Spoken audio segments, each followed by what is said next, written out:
All right. So this is a special edition, a special live streaming of a diaspora conversation between Mr. Rudy Page and Dr. Kevin Grant, highlighting aspects of the diaspora, the 10th annual biannual diaspora, okay, happening down there in Jamaica next week. So I wanted to air this as a special segue segment of the Wayne All Show this evening. And so I'm going to go over to that page, ladies and gentlemen, and get it up and running for you. There we go. Um, Let me get out here and make that. Let me see. All right. So just a little bit of playing with the technology. I'm going to go ahead and let that play.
Okay, so we apologize for the lack of sound there. Let me just make sure we got sound before I go back. I'll start it from the top, um, ladies and gentlemen. I'm here.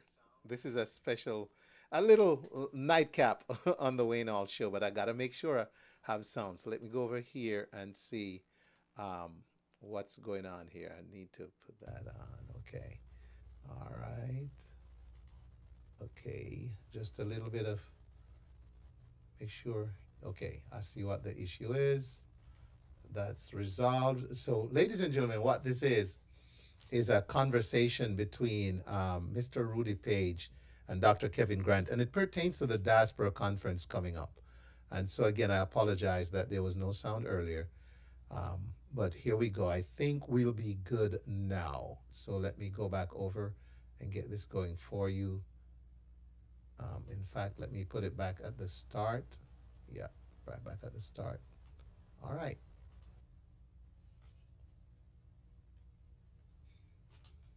Hello and welcome. Today we're going to have a dialogue about the 10th Jamaica Diaspora Conference on Fresh FM Radio London, and we'll be rebroadcasting all week. I'm really pleased to welcome Dr. Kevin Brown. And just to give you a quick overview, the 10th Biennial Jamaica Diaspora Conference will be held the 16th to the 19th of June at Montego Bay Convention Center under the theme United for Jamaica's Transformation, Fostering Peace, Productivity and Youth Development. It welcomes Jamaicans from around the globe to a significant homecoming. The conference is organized by the Ministry of Foreign Affairs and Foreign Trade and remains the signature event in Jamaica's effort to engage with Jamaicans around the globe and encourage their involvement in shaping the island's future. This is convened for the first time in person after 5 years. This event is being positioned as a homecoming and also marks 20 years of diaspora engagement, and the conference milestone is the 10th staging. The conference will be a celebration of shared heritage and an opportunity to reconnect, re-engage, and co-create new pathways for Jamaica's transformation under the theme. The agenda has been shaped to encourage a focused exploration of key pathways to Jamaica's development. Dr. Kevin Brown, welcome to you. Thank you. And we look forward to your involvement in this conference and your overview. Right. Well, thank you so much, Rudy, for that introduction. It's good to see you. It's been a while. I have the honor and privilege of being the chair of the committee that looks at the program and content for this 10th Diaspora Conference, which will be held in Jamaica in Montego Bay. And as you said, it is a homecoming because of COVID. The last conference we had was online. But this year we're back in person, and we're encouraging all members of the diaspora to come to Jamaica, come to Montego Bay, because we have a very wholesome and fulfilling diaspora program covering all the topics that matter to the diaspora. Now, I am one of Jamaica's newest returning residents. For the last 23 years, I actually was in the UK with you, Rudy, and we're good friends. And so until recently, to be precise, last year September, I was in the UK, but I'm now back here, serving Jamaica as the president of the University of Technology in Kingston. This university is one of Jamaica's largest public institutions, and we have around 12,000 students and offer over 100 programs, diplomas and degrees, as well as postgraduate masters and PhDs as well. And so it's a privilege for me to be able to come back. It's part of the whole brain gain, right? Because we often talk about brain drain, where lots of Jamaicans migrate each year to a range of countries, primarily the United States, Canada, and the UK. And a lot of these Jamaicans are professionals, and so we have a loss in our intellectual capacity. But what is happening now is that there's Jamaicans coming back like myself to also contribute to society. So, I am not a stranger to the diaspora. That's the first thing to emphasize. And while I was in the UK, I was part of the Global Jamaica Diaspora Council as the UK North representative, advising the Ministry of Foreign Affairs and Foreign Trade on diaspora issues. And I've done that for many years. But as it relates to the conference, Rudy, I've always been involved in conferences and organizing conferences. This year, we want to do something really special, not only in terms of having a conference in Montego Bay, but also in terms of ensuring that we have a program, and the format of the program is such that every delegate will feel like they had an opportunity to participate. So the first thing to say before I even go into the different themes and sessions is that the format of the conference will be one based around dialogue. So all the main plenary sessions will be based on a panel and a moderator, and then there will be questions and answers between the panel and the moderator. But then in short order, we will open up the conversation to the audience. So everyone will get a chance to ask their questions, make their comments. We're going to involve the audience in the discussions. So you won't find sessions where people are giving big speeches or big presentations, because we know that the diaspora have given us feedback from previous conferences that they want the opportunity to participate in the conversation. So this conference, they want to get involved. Absolutely, Rudy. So this conference is built like that. All the major sessions, doesn't matter if we have a minister on the panel or whoever, they will take questions from the audience, and that's going to be a key feature, right?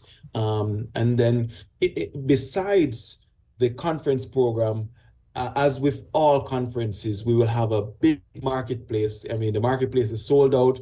We have companies both based in Jamaica, but we also have a few diaspora companies as well who will be showcasing their products and services in the marketplace, right? And that's always a vibrant place. And actually, a lot of people benefit from the government agencies being able to provide services at the conference. So, for example, passport office will be there, and you'll be able to renew your passports and to deal with certain issues around your citizenship. And everybody in the diaspora should ensure that they claim their Jamaican citizenship, right? Claim it. It's yours, whether you were born overseas or not. Claim your citizenship, get your Jamaican passport, right? So you can do that at the conference. Government at your service. Absolutely, right. Yeah. So government at your service will have a range of agencies, including the passport, immigration, and so on. You will have, I believe, the RDG, the Registrar General's Department. So for birth certificates and so on, land agency should be there, a whole range of them, right? Jumper for sure, if you're interested in business and investment, they will be there. So it will be a one-stop shop for government services as well, in addition to the other companies that will be there showcasing their products. But the one thing I like about the diaspora conferences over the years is that it creates an opportunity for you to speak directly to government ministers, and heads of government departments and agencies, and the movers and shakers of private industry in Jamaica, because they're all there, right? They're all there. The Prime Minister will be at the conference, and a list of ministers will be there, and they will be available. They tend to stick around and interact with the delegates as well. So this is the one opportunity you get. If you had a burning question for a government minister, this is your chance to turn up to the conference and ask them as well, right? So what I want to do, Rudy, is just quickly go through what will we be discussing, right? Because for the diaspora to come all the way, Yeah. especially from the UK, Yeah. we want to make it a worthwhile experience, Yeah. in terms of the content, right? That's Giving you right. that content. And also, of course, we must think about those who are there on business, leisure, for family reasons, that they could take this opportunity of the 3 days, 3 or 4 days between the 16th and 20th of June to get involved and to network and to meet people. Absolutely. Absolutely. So in fact, before I even go into the conference, let me just talk about, because the conference is quite close. So let me just talk about how to join the conference. There is a registration fee, and I believe the early bird tickets are still available. So the fee at the moment is $160 for all 3 days. So one-off covers all 3 days, or $75 per day. And some people might be asking, well, why are we charging a fee? I mean, it's quite typical of conferences to charge a fee. This is a very minimal fee, but I can tell you the cost of putting on a conference is significant, right?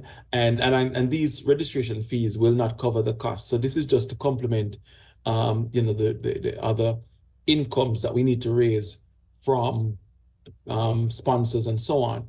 But we do ask the diaspora to chip in with the registration fee, just to help support us with the costs, to help the government with the costs.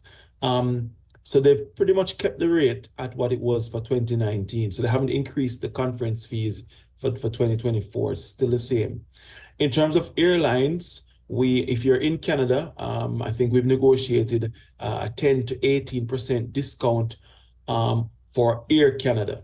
Right, so there's a promo code that automatically reduces the cost of the ticket, and that is available once you register for the conference. You'll get that. There are 3 partner hotels that you can use that are offering special rates.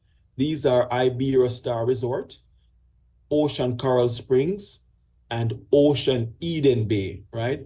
But of course, Jamaica has many hotels. You can even use Airbnb, which is a very popular option these days. So you don't have to stay in the conference hotels. But if you do, there are special rates on offer at these 3 resorts.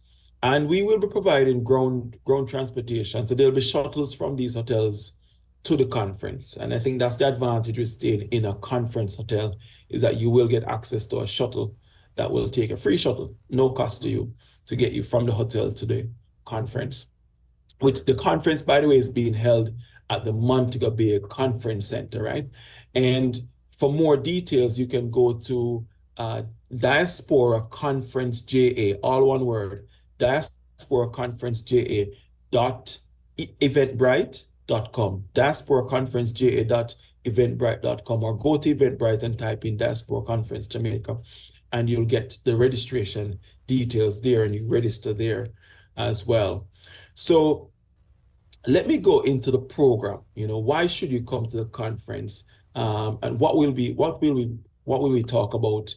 So on the Sunday of the 16th, we will start with a church service, a Thanksgiving service for the Jamaica diaspora. This will be at the Bethel Baptist Church in Montego Bay, St. James. And there'll be a shuttle service from the resort hotels, the conference hotels, to take you to the church. And then in the evening, we will have a welcome reception.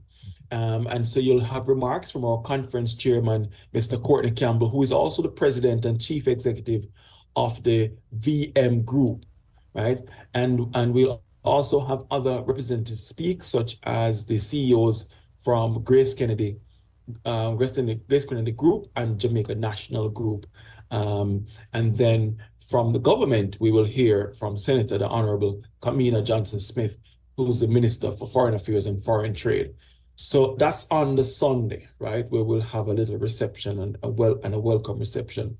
And that reception will be at 6 p.m. in the evening.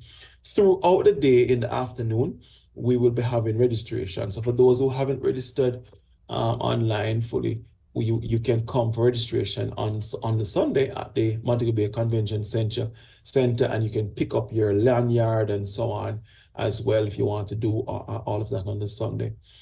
The real business starts on Monday, where we will cover a range of themes, right? And because of time, I won't go into the details, but I'm going to give you a taste of what we will be touching on for each day. For Monday, we will be talking about investment and business, right? Jamaica is open for business, right? So we don't just want the diaspora to think, okay, well, all we're interested in is remittances. No. We want you to see Jamaica as an investment opportunity, right? And this is investment across the board, whether it is in the service industry, manufacturing industry, or otherwise, right? And JAMPRO is there to support you. And so we will have a panel discussion with Senator Honorable Albin Hill. He's the Minister for Industry, Investment, and Commerce. He'll be joined by other distinguished business leaders, including the chief executives from VM Group and also from Grace. And we have a special guest in the form of Mr. Winthrop Wellington, or Throp, as he's also known, who is a member of the diaspora who returned home and now has his own business in Jamaica, right? So you'll hear from him what it's like to do business in Jamaica. He's actually moved home and has his own resort in Negril. Negril. Yeah. Then we'll have a Riverside chat with Chef Winford Patrick Simpson.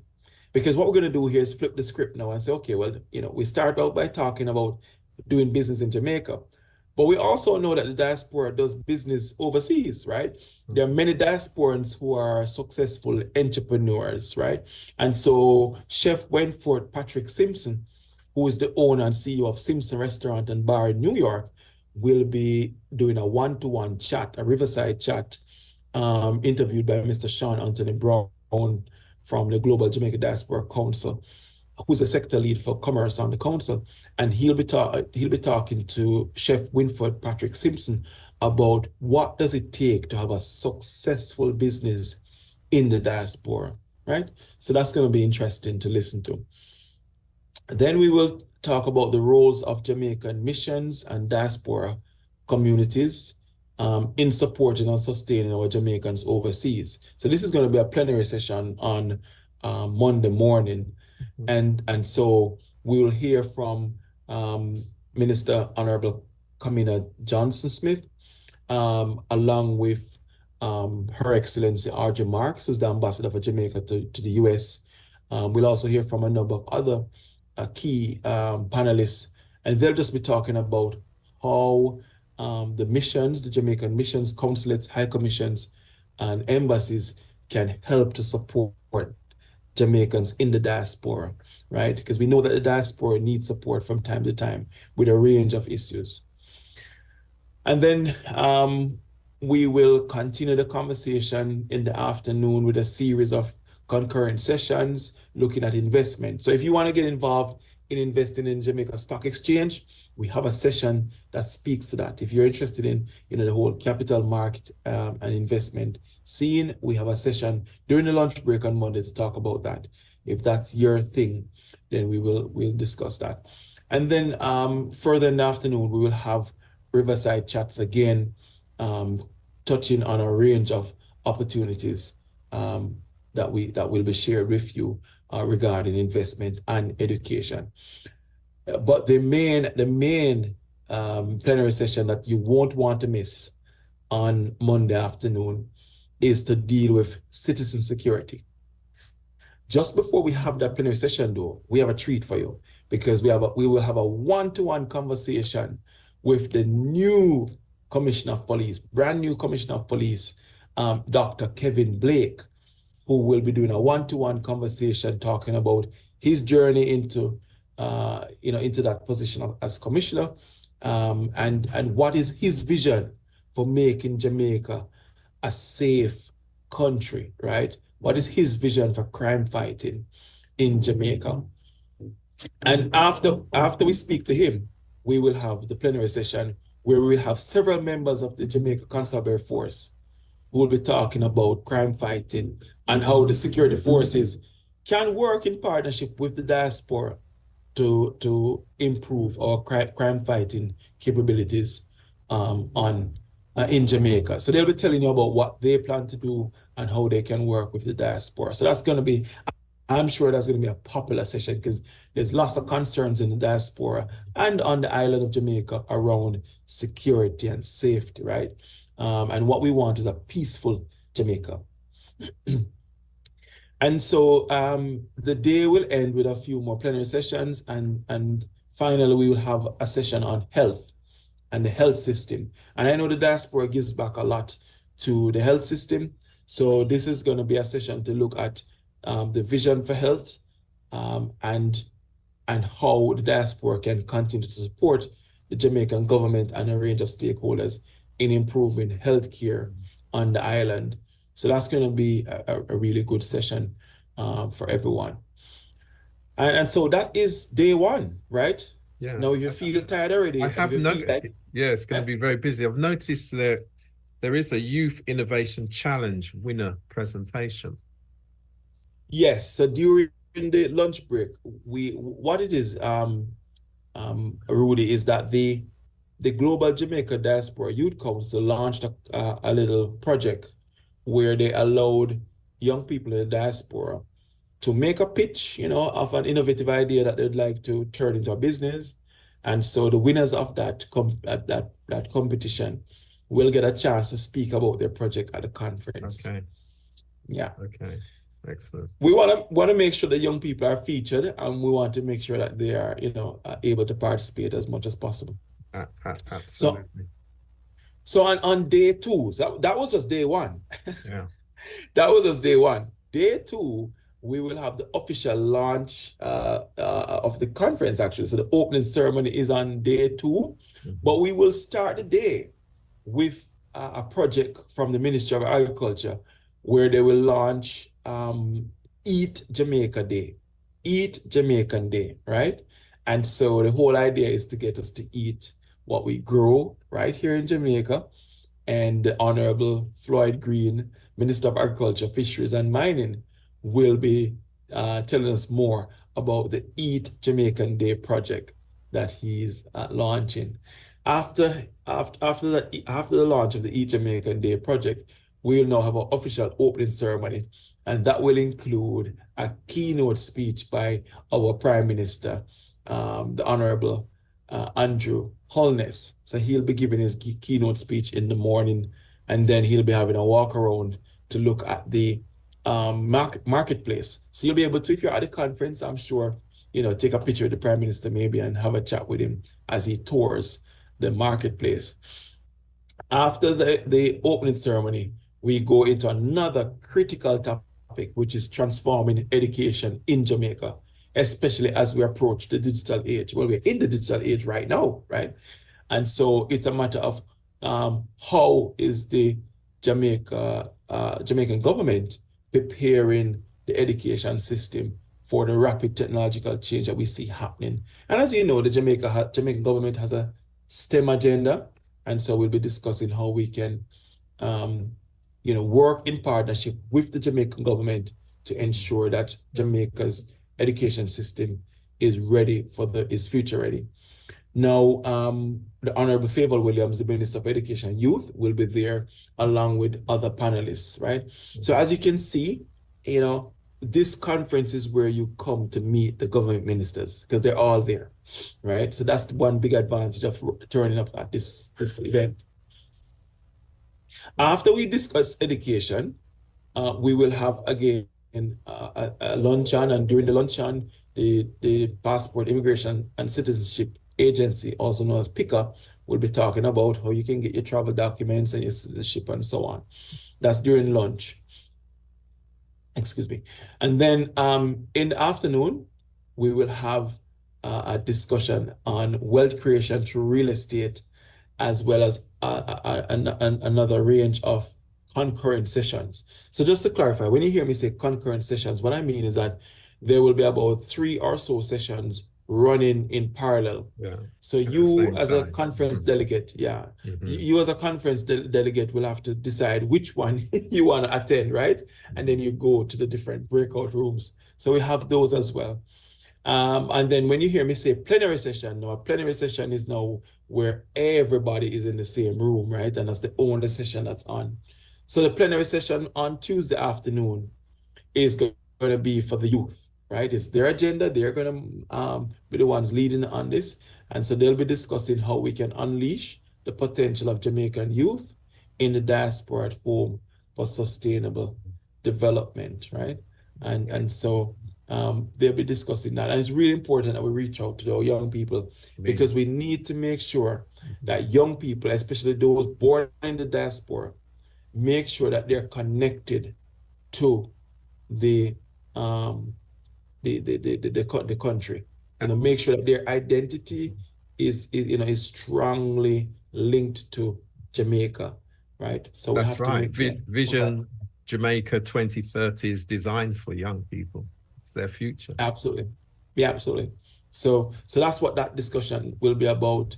And then we go back to the Minister for Agriculture with a one-to-one Riverside chat, where again he'll be discussing his vision and also, more importantly, discussing opportunities for the diaspora to invest in agriculture, fisheries, and mining, right? So it's going to lay that out in terms of the investment opportunities there. Then we have the sports and creative industries. And look, Jamaica's economy is built around our culture. Olympics next month.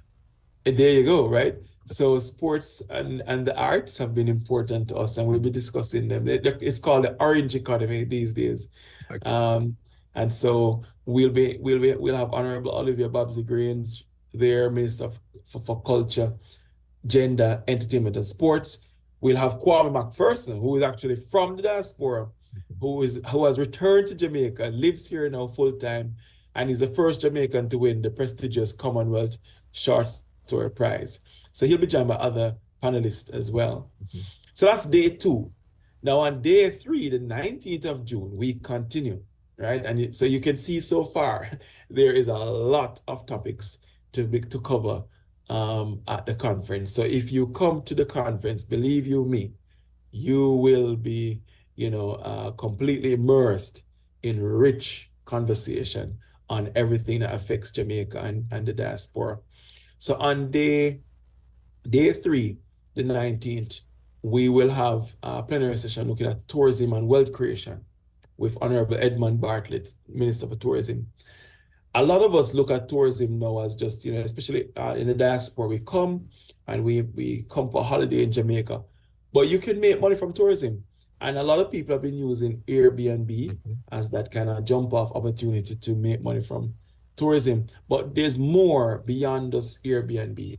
There's way more beyond Airbnb in terms of opportunities to generate wealth through tourism. So we will explore that in that session.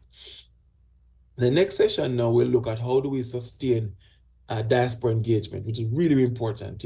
I've been involved in diaspora engagement for many years, being part of Jamaica Diaspora UK, then went on to be part of the Global Jamaica Diaspora Council.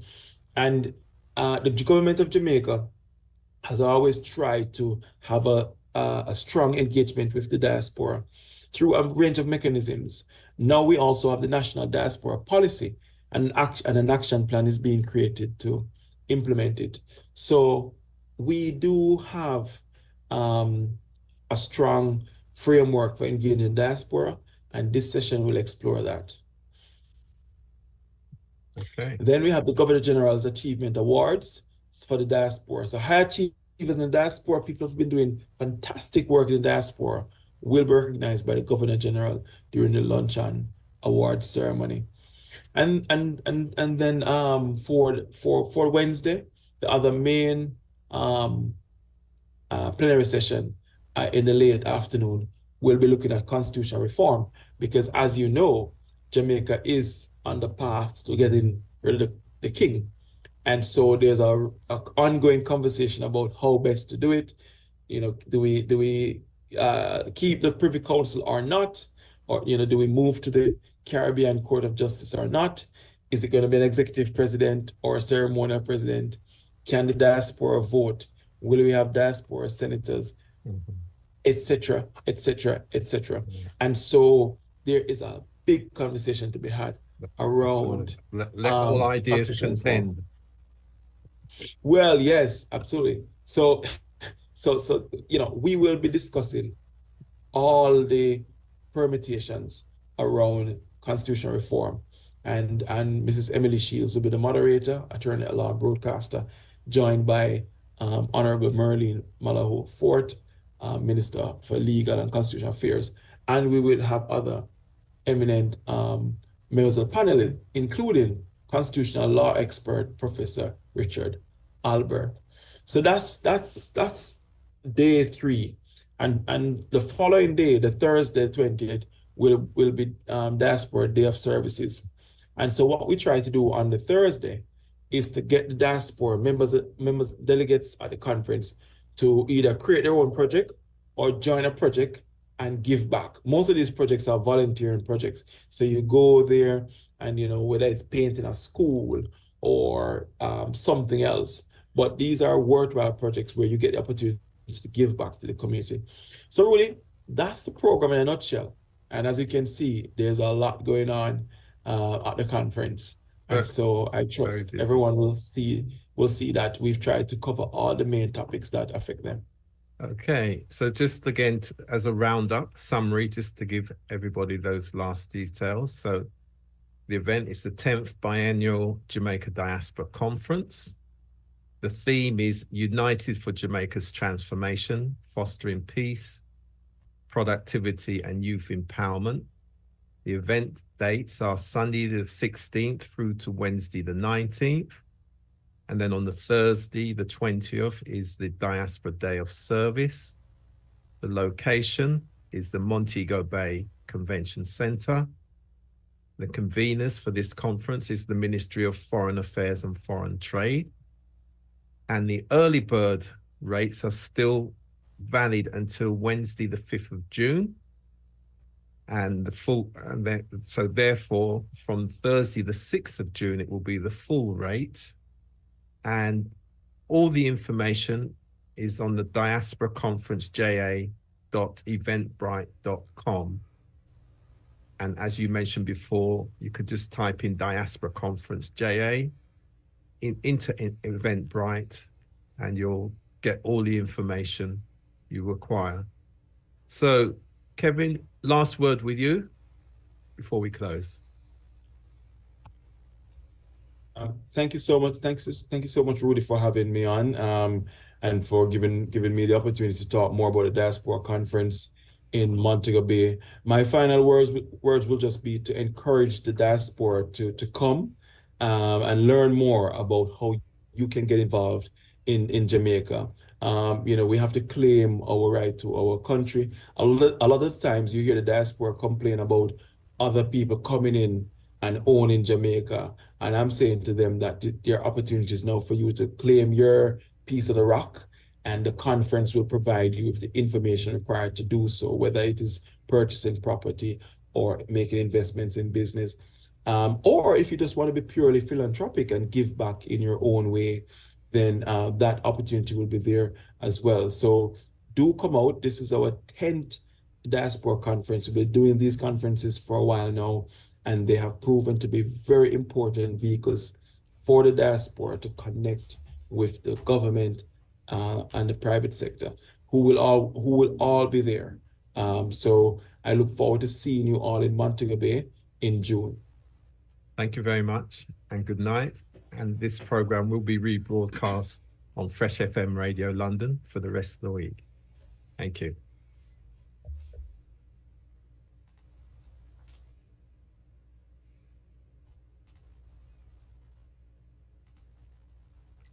Thank you so much for watching, ladies and gentlemen. Mr. Rudy Page, our founder of MCW, Making Connections Work, along with Dr. Kevin Grant. They're talking about the upcoming diaspora. Yes, events in the diaspora summit coming up next week in Jamaica. Thank you for watching. It was a special edition of the Wayne Hall Show, and we appreciate you. Continue to follow us, like us, and share us. And until next time, Waynall saying.